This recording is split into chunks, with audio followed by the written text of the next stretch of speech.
Bonjour à tous et bienvenue à ce webinaire qui est le dernier de l'année. Je suis Sophie Kellogagnan, en charge des formations techniques pour les marques Flamco et Comap. Et je vous propose aujourd'hui une petite présentation à propos du nouveau séparateur de boue que Flamco met sur le marché et qui s'appelle le SiteFlow Clean Pro. Ce webinaire va durer entre 20 minutes et une demi-heure. Je vous propose, si vous avez des questions, de les poser par écrit et j'y reviendrai après le webinaire dans la journée. Je vous répondrai par email. Alors, en termes de sommaire, je vous propose de faire un petit état des lieux concernant la boue dans les installations, c'est un sujet qui est relativement bien connu à ce jour. Ensuite, je vais parler du produit plus particulièrement, donc le SiteFlow Clean Pro. Je vais décrire le produit, je vais vous donner un certain nombre de données techniques, comment on installe ce produit, son principe de fonctionnement, la mise en service, les paramètres de suivi, l'alerte, la maintenance. Et je terminerai par les avantages et les bénéfices, ce qui servira de conclusion. Alors, pour commencer, la boue dans les installations, faisons un état des lieux. Alors, la magnétite, c'est un résidu de corrosion du fer qu'on trouve dans la boue. Donc, ça fait partie des boues. On parle de boue aussi en général, avec un certain nombre de résidus de sable, des résidus métalliques, des biofilms, des choses comme ça. Donc, il y a pas mal de choses dans la boue. Elle se forme dans les installations de chauffage, dans les installations de refroidissement. Donc, tous nos réseaux sont susceptibles, tous nos réseaux fermés notamment sont susceptibles de produire de la boue. La boue, qu'est-ce que ça provoque? Un manque de transfert de chaleur. Ça peut boucher les canalisations, ça embout les radiateurs. En général, on connaît tout ça, des radiateurs qui sont partiellement chauffants. On a une partie de la surface qui chauffe, mais la partie basse ne chauffe pas tellement c'est emboué. Ça peut générer aussi du bruit par accroissement des vitesses de passage et globalement, ça conduit à 15% de surcoût énergétique puisqu'en fait, on ne transfère plus la chaleur, on bouche, donc ça consomme. Donc la boue, il faut s'en débarrasser. Donc là, je venais de l'évoquer, effectivement, la boue, on a deux types de boue en fait. On va avoir d'un côté ce qui n'est pas magnétique, donc là va rentrer le sable, la plupart des résidus de corrosion, même les résidus de corrosion du fer, les oxydes de fer, 3, ne sont pas aimantables. Tout ce qui reste, les matériaux qu'on a utilisés pour l'installation, du téflon, il y a aussi des développements bactériens si on a basse température. Tout ce qui est lié à l'érosion des métaux, notamment le cuivre est un métal qui s'érode très facilement, donc on a des résidus métalliques dans les canalisations, ce qui vont provoquer pas mal de problématiques de corrosion derrière notamment. Donc tout ça, c'est non aimantable. Donc c'est de la boue qui va se promener. Et ensuite, on a tout ce qui est boue ferromagnétique. Donc comme la magnétite, c'est la plus connue, il n'y a pas qu'elle. Où là, on va avoir donc des résidus. Là aussi, la magnétite, c'est un résidu c'est un produit issu de la corrosion du fer, cette fois-ci.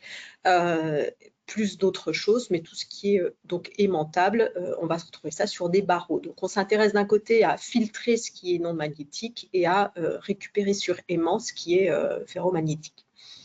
Alors, d'où vient cette boue? C'est essentiellement, la plus grosse partie de la boue est liée à la corrosion des parties métalliques du réseau et notamment due à l'oxygène dissous. Donc, l'oxygène participe à la corrosion, l'oxygène va participer aussi énormément au développement bactérien. L'oxygène vient de l'air qu'on va retrouver dans les installations. Dans les installations, on a aussi donc de l'azote puisqu'il y a de l'air. L'azote notamment est complètement neutre chimiquement parlant. Par contre, ça va énormément éroder nos canalisations puisqu'en fait, ce sont des bulles de gaz inerte qui se promènent dans le réseau, qui se dissolvent, qui sont réémises. Donc tout ça, ça provoque de la cavitation, de l'érosion. Donc c'est très néfaste pour notre réseau. Donc, un des premiers points, c'est de dégazer l'installation si on veut éviter de former de la boue. Mais de la boue, on en a toujours. Alors, pour minimiser la formation de la magnétite et de la boue de manière générale, on va travailler sur des systèmes fermés, d'accord, c'est très important, histoire d'éviter d'avoir de l'air dans l'installation, donc de former des boues à cause de l'air dissous. Donc, on évite tout ce qui est vase d'expansion ouverts, donc les bâches ouvertes. Si on met une bâche ouverte et qu'on met un pot à bout, ça ne sert à rien. Enfin, il faut plutôt traiter la bâche ouverte. On va donc désaérer le système, ça permettra de former moins de boue, donc il nous faut des séparateurs d'air, des purgeurs d'air, des séparateurs d'air, des dégazeurs suivant les installations.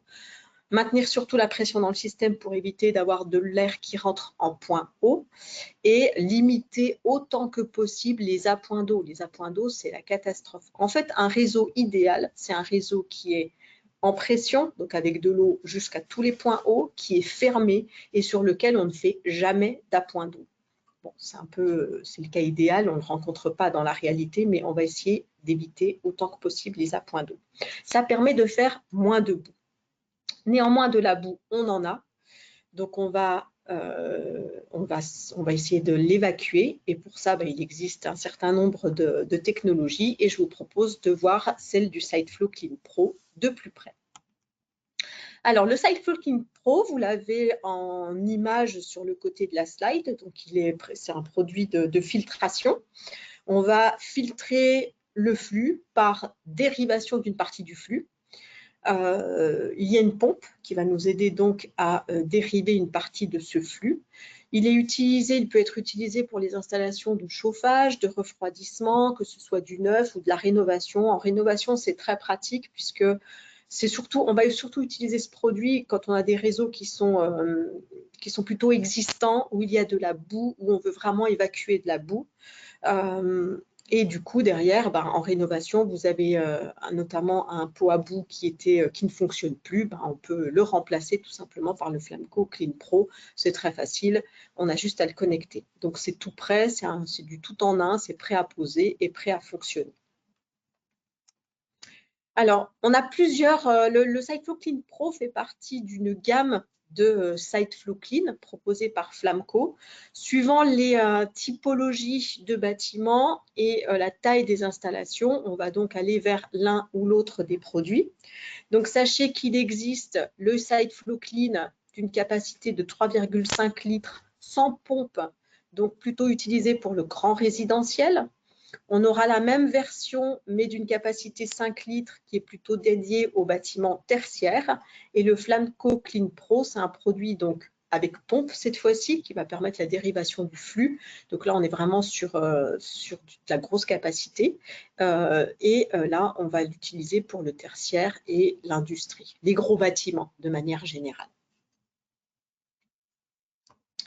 Alors, en termes de description, en fait, le SiteFlow Clean Pro, c'est essentiellement un système de filtration avec une pompe. Donc, vous le voyez ici à l'intérieur de son carter métallique. Donc, il est plutôt esthétique puisque toute la partie module de filtration est installée dans un système, dans une boîte métallique en quelque sorte. Donc, ça rend le produit plus esthétique. Vous voyez au-dessus qu'il y a une unité de commande et qu'il y a donc un écran qui permettra donc d'avoir accès aux données sur de la supervision, sur de la GTC et en local notamment. Donc, qu'est-ce qu'on va voir? On a toute la partie donc, isolation avec la partie métallique donc, qui sert de boîtier métallique.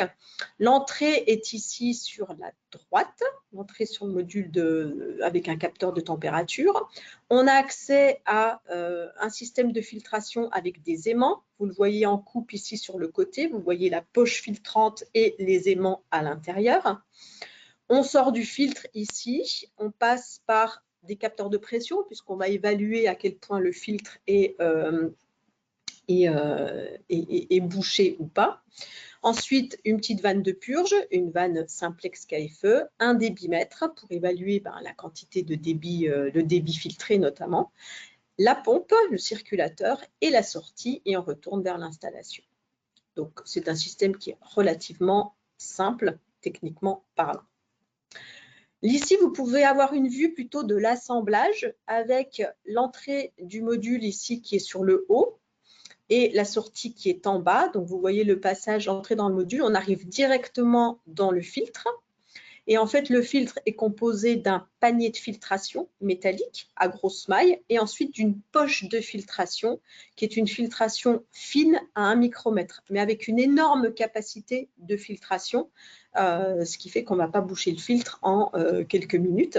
Derrière, vous avez toute la technologie de serrage, hein, le ressort et le système à verrouillage rapide pour permettre d'avoir une maintenance plus rapide, hein, puisqu'on va changer le filtre. Donc, il faut ouvrir et remplacer la poche filtrante. Donc, il faut que ça soit pratique.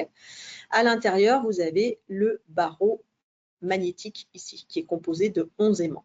Vous retrouvez le débitmètre, vous retrouvez le circulateur. Donc, on a bien une circulation par ici la partie entrée du module, donc filtrante, et on retourne dans le circuit en passant par le circulateur.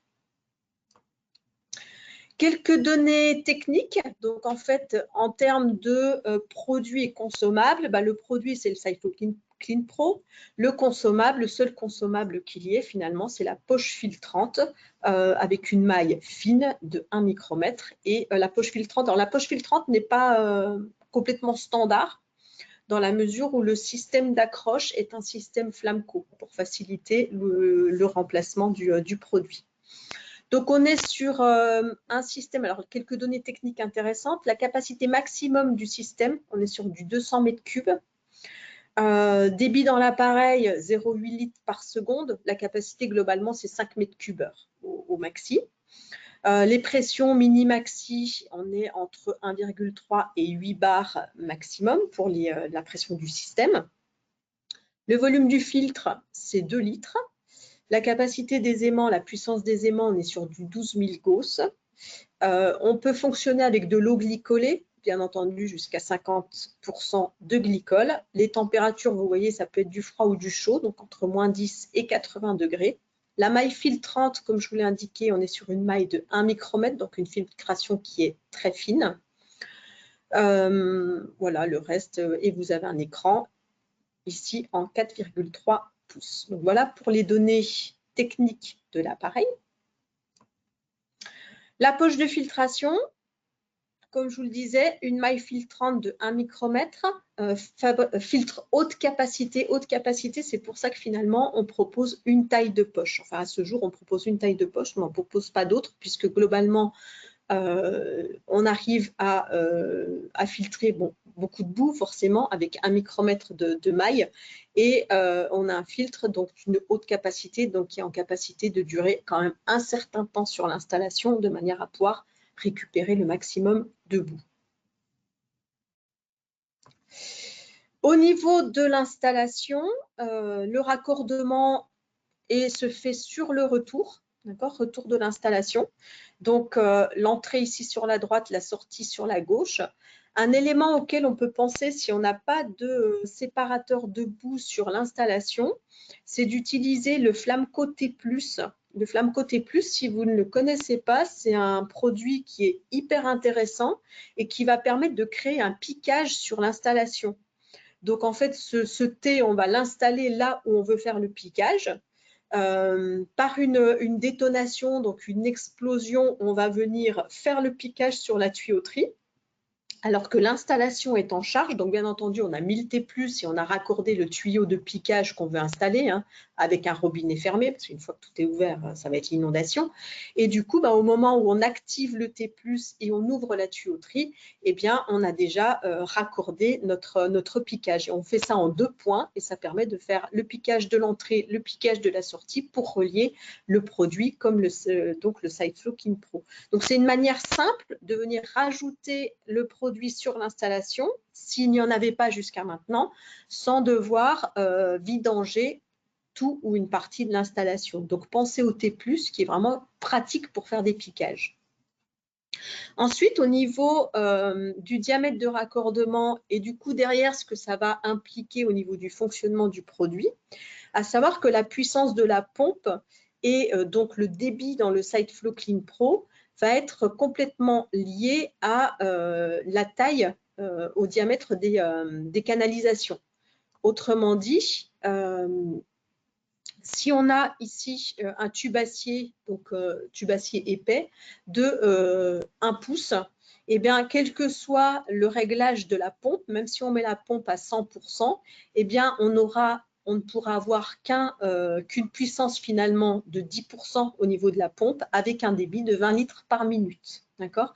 Donc, on est complètement lié à la taille de la canalisation. Donc, suivant le diamètre du tube qui va être utilisé pour raccorder le SideFlow Clean Pro, derrière, ça a une conséquence directe sur le débit dans l'appareil. Donc, c'est quelque chose qu'il faut savoir. Donc, indépendamment de la puissance de la pompe qui peut être réglée à 100%, mais tout ça, ça va s'équilibrer en fait en fonction donc de la taille de la canalisation. Donc, du coup, vous voyez ici, entre 1 et 2 pouces, votre débit dans l'appareil sera entre 20 litres par minute et 85 litres par minute. Donc, c'est vraiment la taille de la canalisation qui donne le débit dans l'appareil, ce qui paraît relativement logique.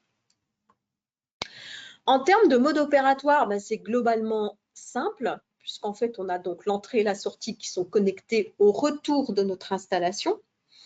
Donc, l'eau du réseau de chauffage va être pompée à l'intérieur du SideFlow Clean Pro. Donc, le débit sera tel qu'il est défini par le diamètre de la canalisation. Donc, la circulation, c'est la pompe qui va le permettre. Ensuite, on aura une filtration, donc fine.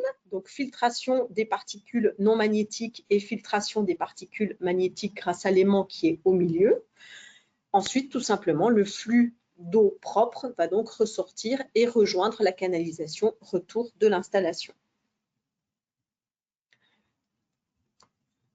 Alors, l'appareil, au niveau de son mode de fonctionnement, en fait, on a deux modes de fonctionnement. Donc là, on est un peu sur la partie intelligence de l'appareil. On va avoir un mode normal et un mode continu. En fait, le choix du mode va dépendre surtout de l'encrassement de la taille du système. Donc, si vous installez le SideFlow Clean Pro et que vous voulez vraiment désembouer votre système, on va travailler sur un mode continu. Si vous voulez juste faire de l'entretien normal d'un système qui n'est pas trop encrassé, on peut fonctionner dans un mode normal, ce qui permet notamment de faire des économies d'énergie, puisqu'on parle ici de mettre en fonctionnement une pompe. Dans le mode normal, en fait, on va pouvoir régler via l'écran, donc le menu de l'appareil, on va pouvoir régler la puissance de la pompe, on va pouvoir régler le jour de la semaine où on veut que ça fonctionne et la fenêtre horaire. On peut se dire que par exemple dans la semaine, on le fait fonctionner le lundi et le mercredi entre 9h et 17h et ça suffit. Donc ça veut dire qu'on fonctionnera tous les lundis et mercredis entre 9h et 17h et pas plus. Après, on a le mode continu. Donc, le mode continu, là, on va régler donc là aussi la puissance de la pompe. Et ensuite, on va régler la durée de fonctionnement, mais en nombre de jours. D'accord ? Nombre de jours, du coup, entre le 1er et le 31 du mois. Donc là, on peut fonctionner le mois complet, 31 jours. Et à ce moment-là, le produit va fonctionner en continu pendant 31 jours. Ce qu'il faut savoir, c'est si on fonctionne pendant 15 jours, après on rebascule sur un mode normal. Donc, on fait une partie en continu et une partie en mode normal. Donc, on peut configurer l'appareil de manière à l'utiliser de la manière la plus appropriée par rapport au système que l'on a. Effectivement, donc le mode continu va être un mode donc plus pas plus efficace, mais je dirais plus dense en termes de fonctionnement de l'appareil, puisque là, on peut fonctionner vraiment tous les jours. Ensuite, l'appareil, donc, on a un écran. Qui dit écran dit qu'il y a derrière un certain nombre d'informations auxquelles on a accès et des informations et un certain nombre d'ajustements, donc de réglages qu'on va pouvoir faire sur l'appareil. Donc, lorsque on a le premier affichage de l'appareil, donc c'est la petite photo que vous avez en haut.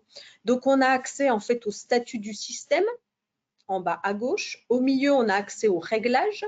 Et sur la droite, en bas à droite, on va avoir accès à un certain nombre de données, de statistiques. Sur la gauche, vous avez le statut du système, c'est-à-dire est-ce qu'on fonctionne en mode continu ou en mode normal, quelle est la puissance de la pompe, quel est le débit dans l'appareil, l'état du filtre, la température et la pression du système. Ensuite, vous avez le mode réglage. Le mode réglage, c'est ce que je viens de présenter. C'est est-ce qu'on fonctionne en mode continu ou en mode normal? Si on est en mode continu, quel est le nombre de jours de fonctionnement? Si on est en mode normal, qu'est-ce qu'on a défini en termes de durée de fonctionnement, de jours de la semaine, etc. Donc, on a On peut donc paramétrer ces informations. Vous voyez en dessous qu'il y a marqué Remote Control Modbus. Ça veut dire qu'on a accès à la GTC avec cet appareil avec du Modbus RTU. Donc, vous pouvez avoir un renvoi d'informations sur ce qui se passe au niveau de l'appareil. En bas à droite, on a donc des statistiques. Les statistiques, qu'est-ce que c'est? C'est la quantité d'eau qui a été filtrée, par exemple. Et ensuite, ça peut être les états du filtre ou ce genre de choses. Mais c'est surtout des quantités d'eau qui ont été filtrées. On a aussi accès aux erreurs, et c'est là que la GTC est intéressante. Donc, soit localement, soit en supervision, on va avoir accès donc, à l'état de l'appareil. Les erreurs, qu'est-ce que c'est? Eh bien, c'est notamment quand on commence à avoir, on a des mesures de pression en amont et en aval du filtre. Donc, on connaît la perte de charge, donc l'évolution de la perte de charge, donc l'évolution de l'état du filtre. Donc, c'est via ce paramétrage d'erreur qu'on va voir si le filtre est plein ou pas. Et lorsque l'appareil ne peut plus fonctionner parce qu'on a trop de perte de charge et il faut changer le filtre, l'appareil va se mettre en sécurité et arrêter de fonctionner. Donc, du coup, on ne va pas forcer la pompe, ça se met en arrêt et derrière, vous avez un message d'alarme qui vous dit il est temps de changer le filtre. Donc, le produit est autonome et il vous appelle, il interpelle au moment où il faut faire une maintenance. La maintenance, c'est relativement facile. Vous avez vu l'assemblage du début, donc il s'agit en fait d'ouvrir le filtre avec le verrouillage rapide, d'enlever le filtre, de changer le filtre, de nettoyer l'aimant et ça repart. Ensuite, il n'y a plus qu'à acquitter les erreurs. Alors, les bénéfices du SideFlow Clean Pro, on a donc une haute capacité de désembouage. Donc, on filtre les particules magnétiques, les particules non magnétiques.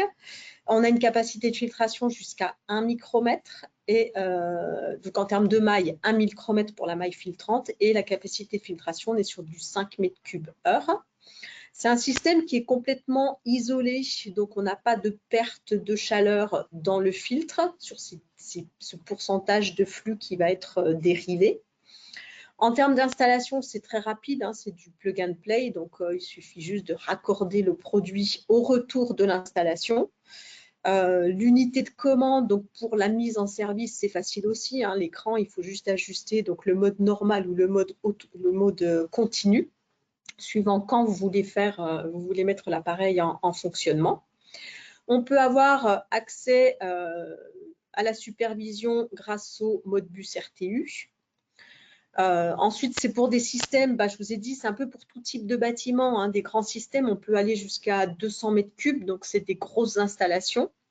En termes de maintenance, c'est facile, il faut changer un filtre tout simplement et rincer les aimants. L'adaptation à l'installation, elle est aussi aisée dans la mesure où je vous ai parlé du T+. Si vous avez un système qui n'a pas de piquage pour installer ce type de produit, vous pouvez utiliser le T+ de Flamco qui vous permettra de faire un piquage très facilement avec une installation en charge.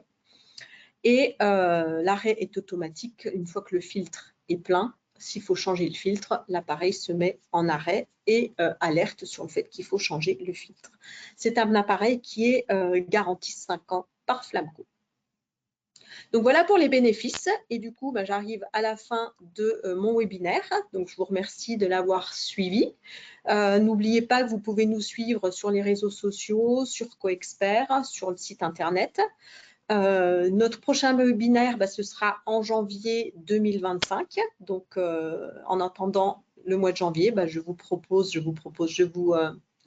vous souhaite d'excellentes fêtes de fin d'année et une bonne journée pour aujourd'hui. Merci, à bientôt.